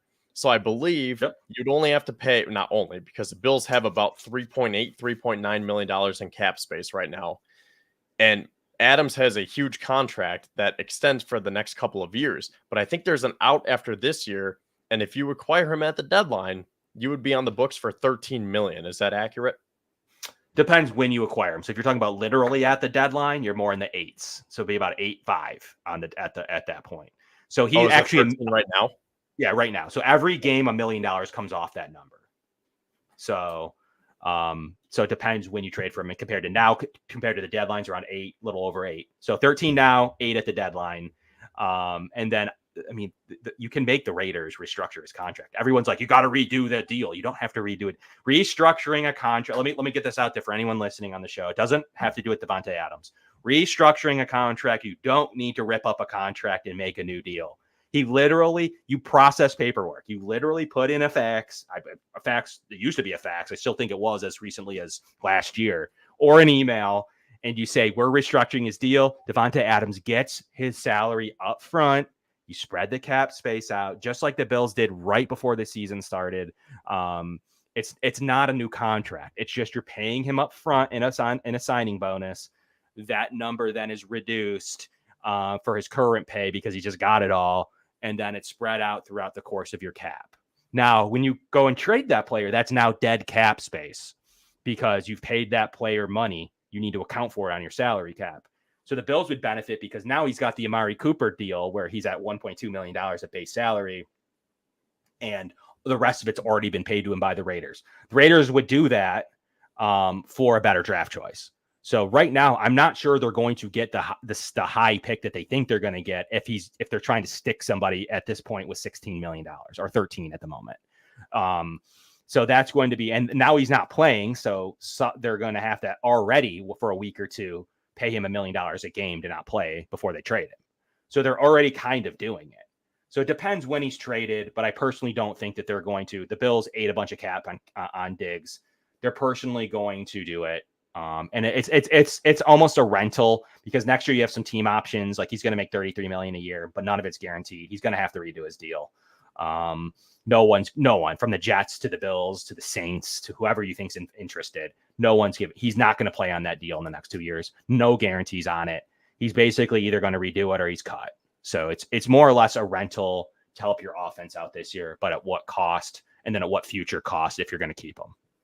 Now, I will say the Bills have that extra second round pick from trading away Stefon Diggs. So, like, you could make it work from a draft standpoint, but just a financial standpoint, it's just a lot of money when you said, like, he's under contract for the next years above $30 million.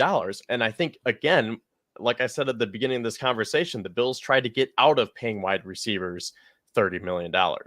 Now, what do you think about Amari Cooper? Because the Browns redid his contract so that the acquiring team would only be on the books for $900,000, correct? Right. But the difference, the Bills will not make a trade with his current contract. So it doesn't matter. Like, I'm assuming that whether it's Cooper or Adams, they're going to have the same contract. So Cooper and Adams are both rentals. Cooper's are going to be a free agent. They're going to have the same cap implications.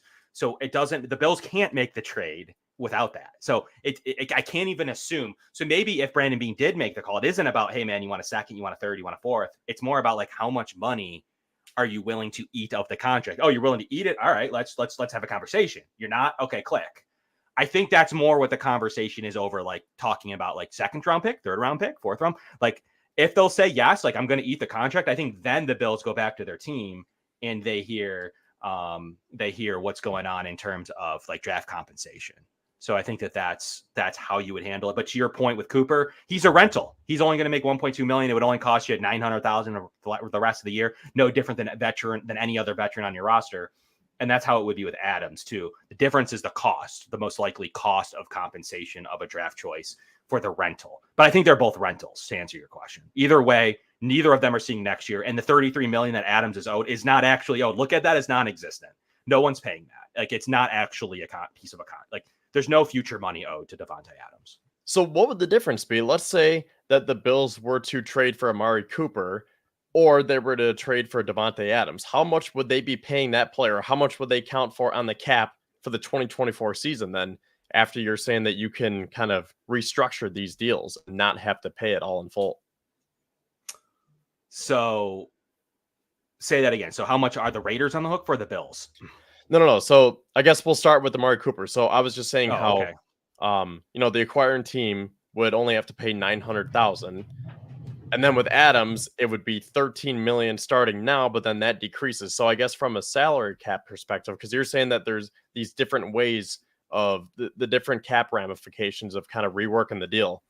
So I guess best case scenario, what are you saying that it would cost the Bills on the cap for Adams? And what are you saying that it would cost the Bills on the cap same for Cooper? The same. But what's that number though? 900,000. Oh, so you're saying that Adams can go all the way down to 900,000? Yes. So what I'm saying is, what the Bills are calling, if they're actually calling, which I think is probably true, they're basically asking them, are you taking on his salary or not? And they're waiting for that answer. If they say no, I'm assuming it's a click or let me know if you are. If they are willing to take on the contract, I believe that conversation continues. So that's what I'm saying, is that what Amari Cooper did to his contract already, he's already done it, is what the Bills are asking, or a lot of teams would be asking the Raiders to do for Adams. They're saying, okay, all right, get his contract to the same level Cooper is, and let's have a conversation. If not, trade him to the Jets. Okay. I even think the Jets would ask for some of that. So ultimately, that may be where he ends up with New York, because they may be willing to pay more of the money than other teams. But the Bills are going to call, or other teams are going to call and say, you're going to make his number the same as Cooper, right? Yes. Okay, let's talk about this player. But either way, I think both players are under $1 million of cap hit, or the Bills aren't acquiring them. So for our purposes on our show and talking about the Buffalo Bills, neither of them are coming, or anybody, if they're not willing to redo their contract. Cooper's is already done.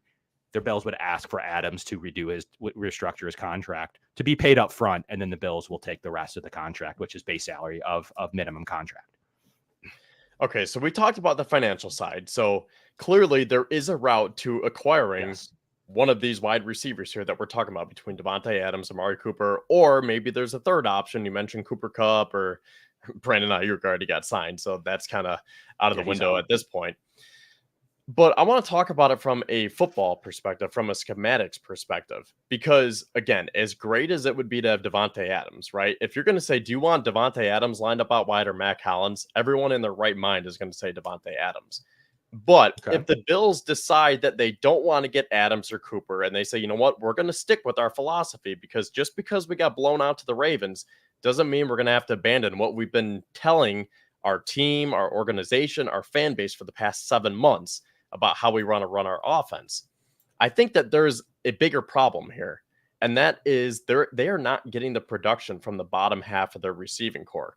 So if you look at their top 4 receivers right now, in order in terms of yards, Khalil Shakir, Dalton Kincaid, Keon Coleman, and James Cook. And I think that is pretty much on par with what at least I thought. I don't know if you had those as your top 4 receivers going into it, but I figured that Shakir and Kincaid would be working over the middle. And honestly, Shakir's production is a little bit up, Kincaid's a little bit down, but either way, the two kind of balance each other out.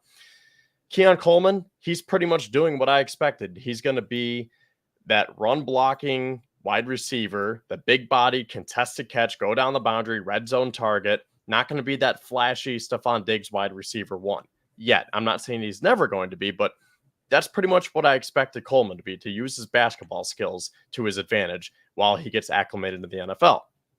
Then I figured Joe Brady would use James Cook pretty much exactly how he's going to. But if you look at the bottom half of their box score here, Ty Johnson is their 5th leading receiver, and you're paying Curtis Samuel $8 million a year, and he has 8 catches for 48 yards. Dawson Knox, who signed that 4-year, $52 million extension. Now, granted, the Bills reworked that in the offseason, so it's not as hefty, but he's still paid. Yeah, I believe he's still the 13th highest paid tight end based on average annual value. So he has 3 catches for 30 yards this year. Mac Hollins isn't going to scare anyone by any means, but you signed him for a reason. 4 catches, 46 yards. MVS, 2 catches for 26. So I think that the Bills need, if they want to go based on this philosophical approach, you need a wide receiver who has speed, who has separation abilities, and can get yards after the catch. The Bills rank 6th in the NFL right now in yards after the catch. That dropped from 2nd after that Ravens game. But I think that it starts with trying to get someone like a Curtis Samuel more involved. I don't think that they need to abandon this experiment of everybody eats and let's see if Josh can kind of resurrect this receiving core and, piece it together just like Patrick Mahomes would. I don't think that just because we've reached a quarter point of the season that you need to abandon that just because Davante Adams became available. I think that it starts from within, and they need to explore more options with someone like a Curtis Samuel. Line him up out wide. Put him in the slot with Shakir potentially being out this week. Maybe that's an avenue for Curtis Samuel to get more looks, because that's what I think this team needs right now. They need more of those intermediate routes, 15, 20, 25 yards, and that's what they're not getting. I just don't think Curtis Samuel is very good. So that's my opinion. So sure. I think it comes down to, I agree with Roy. That's my exact opinion who's eating? Josh Allen, who else? James Cook has had some moments. Shakir's good. You read them off. Who else? I like what Coleman can do. Maybe just like last year when we thought let's see what we can do with, and Samuel's better than say Deontay Hardy or Trent Sherfield. Sure. But we went all season and still didn't have that production. At least the team still had Gabe Davis, Diggs, and Shakir. So ultimately, how long is enough though? 4 games, okay. 8 games, 12 games. You're gonna give it a season to where now you're the 4 seed. At some point, I think if you're able to add another dynamic player, it's not to say, and I've been consistent with this, even at every position. I don't need you to go out and add some middling receiver that will just take away from Samuel. It doesn't make any sense. But if you got at least a threshold player of wherever you want to rank it, wherever you want to draw the line, I think above that line, you need to think about it. You don't need to just go out and try to acquire, it doesn't really matter, somebody that's not going to barely see the field. There is a player, there's levels to this. There is a range of a player that I think would immediately come in, just like Rasul Douglas did, at a harder position, in my opinion, and get it going. Look, Curtis Samuel he got paid a lot of money. ultimately his EPA is negative. Like that means that he's playing worse than the average play outcome of style of receiver. So I just don't know that, like, I don't need Davante Adams to come in and be the number one and only guy to ever play again. I need him to come in and actually draw things away. If Diggs wasn't producing, he was drawing coverage away, though. Like, he was valuable, even though he was outproduced by Khalil Shakir. This is just like I said about Mike Edwards. This is Curtis Samuel's time. If Khalil Shakir doesn't play, that receiving core is a mess, in my opinion. It's just not very good. And if Curtis Samuel can't produce this weekend, I'm done with him. Like, it might be week 5. I don't care what week it is. If he can't produce as the only guy in his role, he's being blocked by Shakir right now. I was actually a proponent of, like, just draft Malik Washington, just draft good guys. But at some point, you can't do that because they are blocked by guys ahead of them on the depth chart. And Khalil Shakir and Dalton Kincaid are blocking these guys from playing a lot. And we're seeing that. We're seeing him try to get action in trick plays in the backfield, maybe out wide. He's not playing probably what he should be playing in the slot. For me, that's what it comes down to. And this is his time to shine. If he doesn't produce this weekend, I'm going to be even harsher on Curtis Samuel because he's beyond this toe injury, unless we come out and hear it's serious. And I think he's been overpaid. I think he's never produced. He used the quarterback excuse to this point of his career prior. The only other time he's produced is with Joe Brady many, many, many moons ago. And we've had the quarterback excuse. We've had multiple teams now. He's just a 300, 400-yard receiver. Like, that may be what he is, and the Bills overpaid for that. That's what it comes down to. But he still got time to prove me wrong. I wanted Tyler Boyd over him. So we'll see, like, how that ends up turning out in terms of what this looks like. But he's never produced, and he's in one of the categories of a guy that was good many years ago. And I'd rather like the Bills have like a Tutu Atwell personally. So he's got a chance though. This weekend's his chance. This weekend's his time to put it on record that he's good, and he's just being blocked by Kincaid and Shakir. If Shakir's out, this is Curtis Samuel's time to shine. I just don't know that you want to double and triple down on that just because you did it. We'll see. They're going to, and you're right. The most likely outcome is that they have to double down on it. Double down on Shakir, on Samuel. Like getting these guys more involved. Yeah. I mean, I would say that's the odds on favorite. That's more of the favorite than them actually making a move to acquire Adams or Cooper. I think that's how I'll finish this up here. And that'll kind of transition us into formulating the game plan here. I guess how I'll leave it is, as of right now, I'm going to say no. Like, I'm not expecting Brandon Beane to pull the trigger tonight. We're going to wake up in the morning and Davante Adams is a Buffalo Bill. I think it's more logical that they're going to keep experimenting here, and they're going to work with the players that they have on their roster, and they're going to try to get someone like a Samuel more involved, maybe a little bit more MVS. I know that MVS is not going to be a 1,000-yard receiver, but I think he can do more than just 2 catches for 26 yards. I think Dawson Knox can do more than just 3 catches for 30 yards. Matt Collins can even give us a little bit more. So that bottom 4, the top 4 is pretty much on par with what I expected, but that bottom 4 is really low right now. So I'm going to take the next few weeks, see if I can reignite that, try to get them going. And then if you get to the deadline, which is pushed back a week this year, if you get to early November and you say, you know what, it's really not working and we're still winning, but this could come back to bite us, then you go make that move. But I'm not going to get too aggressive right now just because the Bills lost to Baltimore the other night. Okay. Well, we'll see. We'll see what the Bills end up making their counter move on. I don't think it would be in reaction just to the Baltimore game. It would be a reaction to what it can do to help the team going forward. And that's why I brought this comment up. I thought it was pretty funny. That I don't know if he's talking about Samuel, but I hope he stinks this Sunday so we can land Cooper Adams for selfish reasons.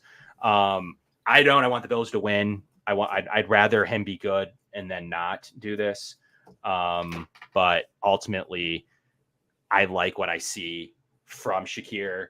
I just need another boundary option to go with Keon Coleman. So we'll see. We'll revisit this as we always do. The most likely scenario is that they double down on Shakir, they double down on Samuel, they double down on Keon Coleman, and they double down on Dawson Knox even. So we'll see how it all turns out. But wouldn't be shocked if the Bills do something at the receiver position, as they only have 5 right now. MVS clearly is just doesn't add anything.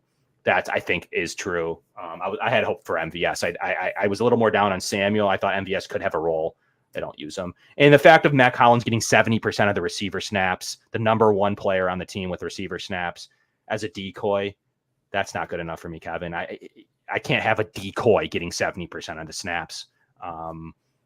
That's got to change. Whether you like, I don't have a problem with Matt Collins. He can't be getting the most snaps of any position player. I'm sorry.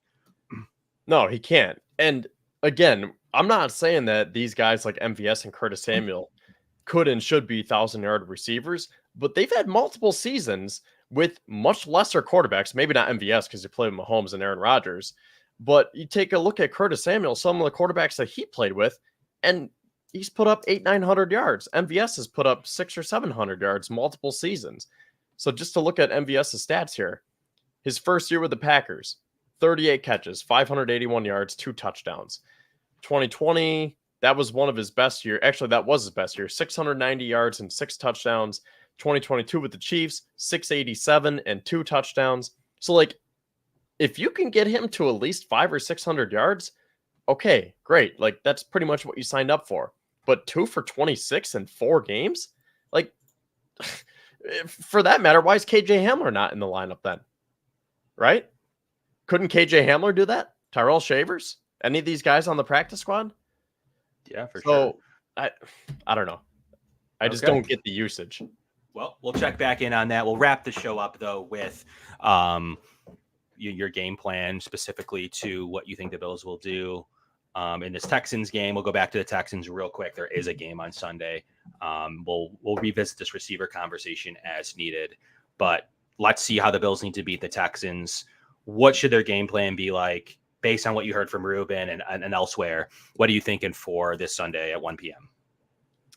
I think it's going to be a little bit of both. Now, Ruben was saying that you can exploit their secondary. They have a bunch of rookies back there. They are younger in general. So I think that you can open up the passing game with Josh Allen. But I think the best way to do that is what I said earlier. Use a running game to set up that passing game so they're not just sitting back and waiting for that and saying, oh, well, Josh Allen, they're not going to want to try running the ball. We're just going to sit back and wait for it. So the Texans' run defense is a little bit worse than their pass defense. So just to be specific here, the Texans are 4th in pass defense, 13th against the run. So maybe you can open up the game, get James Cook going, and then once you get the defense to respect that, maybe that is when you can start pushing it down the field. And I really think, like you said, this has to be the week for Curtis Samuel to get some work. Whether Shakir plays or not, I need to see something from Samuel. You can't just use him as a gadget player because why do you let Isaiah McKenzie go? You know, if you wanted to do that, why are we paying this guy upwards of, didn't they say Samuel's contract could be upwards of $30 million with all the guarantees? Mm-hmm. Yep. So why are you potentially paying someone $30 million to run trick plays in the wrong scenarios? And that's not Samuel's fault. That's Joe Brady's fault. But the point is, you can use Curtis Samuel in more ways than they're using him right now. I need to see some of that. I want to see some more from Dawson Knox. I even want to see more from Kincaid, especially if Shakir is out. Coleman, again, I think he is right on par with what we expected. Contested catch guy, jump ball guy, go down the boundary, use his size to his advantage. But to me, it comes down to those bottom receivers right there. I need to see something from Curtis Samuel, MVS, and Dawson Knox this week. I agree. I think for me, it's a matter of, I agree with Ruben, and I had no idea what he would say, but his assessment that it could be finally a Stroud versus Allen game. I think Stroud's going to try to feature Diggs. I think the Bills secondary is built for this. This is the game that the secondary is built for. It wasn't built for the run heavy and sloppy environment in terms of it started raining. It rained all day and then it started raining at the end. Like it just wasn't the environment the Bills were necessarily hoping it would be. They played more man coverage and they ran a lot of pressure packages. We just heard that Houston hasn't had great pressure. Tim Settle is right there, and we know all about Tim Settle. So for me, I think it's a matter of go out there and run extreme pressure on him. Like, look, a lot of people were saying we didn't get after Lamar Jackson. That was intentional. Like the Bills intentionally, they say that. Like they didn't run games, they didn't run stunts. They wanted to keep him in the pocket, and for the most part, they did. Besides one touchdown run. That was what the Bills were hoping to do. And then in return, that's going to sacrifice pressure, throw that out the window, get after Stroud. Like, I don't care. Do whatever you can to get Stroud. Their offensive line has had some struggles. It hasn't been good. They've had some penalties. For me, I like what I can see from this Bills D-line. I think that that's the key matchup to this game. And then on offense, it's going to be to feature all of your receivers, and it's going to be to run if they're in too high and to attack those rookie players and to find the right pressure packages. If they're going to try to bring pressure again, call the same man beaters that you did, drag routes, dig routes, crossers that you should see and then you saw against the Jags. And all of a sudden it just got to be a mess against the Ravens. So we'll see what this game plan looks like, but I'm hoping that it's going to be a situation to where you're going to see a lot cover too high shell. You might see a little bit of James Cook finally in this game in terms of what the Bills were expecting the Ravens game to look like, and they threw a wrench in the plans. So going to the Bills defense now, we talked about Mike Edwards at the beginning, and I want to finish here. Do you think is there any chance that we could see Edwards? Because if this is going to be an all-out passing attack, we're forecasting a big game from CJ Stroud and Josh Allen. Do the Bills do anything to their defense? Do they change anything up, or is it going to be Jamarcus Ingram again? Now, we should mention the injuries. Hopefully, Terrell Bernard can come back. Hopefully, Taron Johnson can come back. But regardless of that, are you making any substitutions here? You know, Taylor Rapp's dealing with that concussion. Is Damar Hamlin going to be the starting safety again? Cole Bishop, Mike Edwards? Again, I think that I want to see more out of Curtis Samuel on the offensive side and Mike Edwards on the defensive side. But I feel like the Bills are pretty consistent. If you're a healthy scratch, there's probably a reason. And I just don't know if they're going to insert Mike Edwards this week. Personally, I would like to see that, but I don't know. What do you think? No, I don't think you see him. So especially they can try these guys slowly. They're not going to make the transition away from two safeties in this game. You're going to see Cole Bishop, who had the jersey over him. And then that's what you're going to roll with Cole Bishop and Damar Hamlin. I mean, look, I don't think Damar Hamlin's a starting level player in my opinion. But we'll see how it all amounts this weekend. But I don't think that you'll see both. So I think that at best he'll be sitting on the sideline in case of an injury. And then if something happens where he's forced into play, that may be what is the best chance that he has to play in this game. And as much as I was saying that the Texans could potentially try to replicate what the Ravens did and use Joe Mixon the same way that the Ravens used Derrick Henry to a lesser degree, because again, Derrick Henry's one of one. Maybe a bigger matchup to watch for is CJ Stroud against Cole Bishop, because if he's making his first start, the Texans might say, Bobby Slowick might say, you know what, let's go after the rookie here. They're a little bit weaker on that back end in the safety room, so attack Cole Bishop. So I hate to say it, but could this be a big week for Stefon Diggs? I mean, Nico Collins has been tearing up the rest of the league, so I feel like you should just expect him to get his production. But can the Bills hold Diggs in check? We know how Douglas and Benford have been playing, but with the injuries and with the newness potentially with Bishop, how do you think this ends up shaking out? I just personally think that you're going to see Rapp's injuries going to put him on the sideline. I think that you're going to see Bishop and Damar for right now. That's going to be, and then you're going to see Terrell Bernard back. So I'm hoping Taron Johnson, if you wouldn't have 4 weeks, it's been 4 weeks. Taron Johnson should be playing right around the 4-week mark. I think that this is it. So I think Taron Johnson's got a fairly decent shot to play, and definitely against the Jets. So there's definitely going to be some changes, but I think you're going to see, to answer your question, you're going to see Hamlin and you're going to see Cole Bishop. Yeah, so I'm confident in those guys, and I like the athleticism that Bishop has, but this game does worry me. And I think that transitions us into our score predictions, because I am confident, but at the same time, I guess I'm cautiously optimistic, because I do recognize that even though the Texans are down in scoring right now, again, they're only averaging 19.8 points per game. This is a prolific offense that they could get hot at any moment. Yeah, it is. And their advanced analytics aren't good. Like, they're 20th offensively, 22nd run team. At some point, those numbers are showing themselves. Like, it's not just penalties. It's the reason that they're the 20th DVOA offense right now. So it's not as prolific. The O-line's an issue. They definitely have some issues across it. Penalties. Yeah, penalties included. So there's definitely going to be some winnable matchups for the Bills, and I ultimately don't think that it's as high flying as they thought it was going to be on the offensive side of the ball. And their defense is actually playing better. And Ruben even admitted it. Like, they shouldn't be 3-1 right now. Yeah, I mean, there were a lot of games that you probably, I mean, look at the Jacksonville game where they were pretty much daring to lose, and they kind of gave it to them again. And Jacksonville's now 0-4, and the Texans found a way to win. But I don't know, did the Texans win that game or the Jaguars lose it? You know, I didn't watch it completely, so I can't really make a fair statement on that, I guess. But it just seems like the Texans are beatable, but at the same time, you don't want them to get hot, right? Because like we kind of talked about that last week with Baltimore. Like, don't be the team that lets Baltimore get hot. And now it seems like Baltimore can be clicking on all cylinders.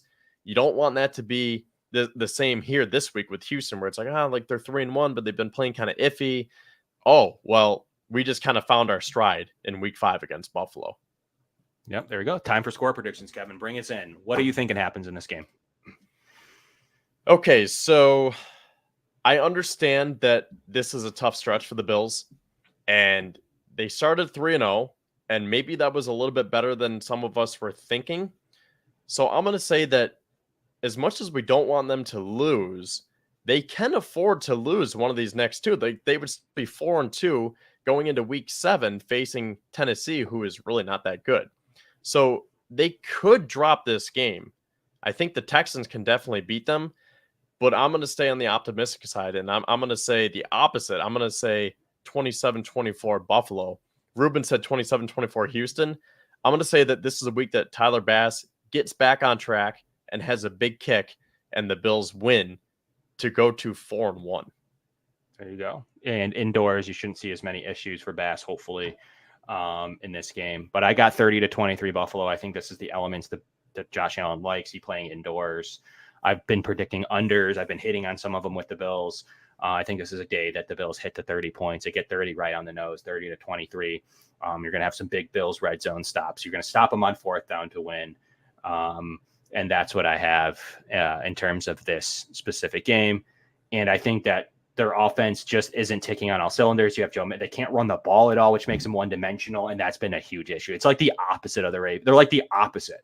So if the Bills can't win a game against the Ravens, at least early in the season, okay, their game plan should be way more suited to a team one-dimensional passing the ball. Like, even if Mixon's back, he was week to week with an ankle.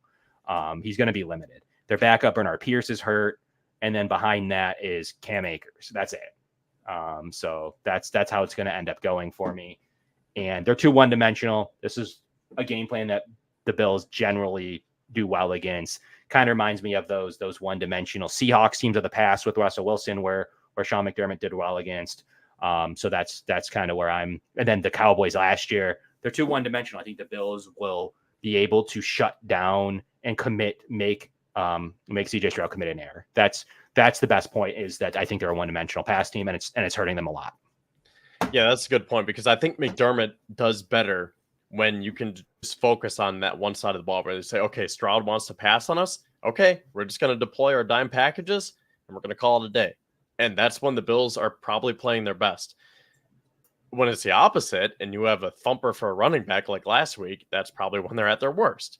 So if you get a combination, that's the part that scares me, because I know Mixon is coming off that injury, but if he is healthy, and if they do try to get that running game going, I know that the line hasn't been that great, and I think they're 19th in rushing. I just think that Houston could be a team that can be two-dimensional if they're clicking on all cylinders, and that's what could potentially concern me for a game like this.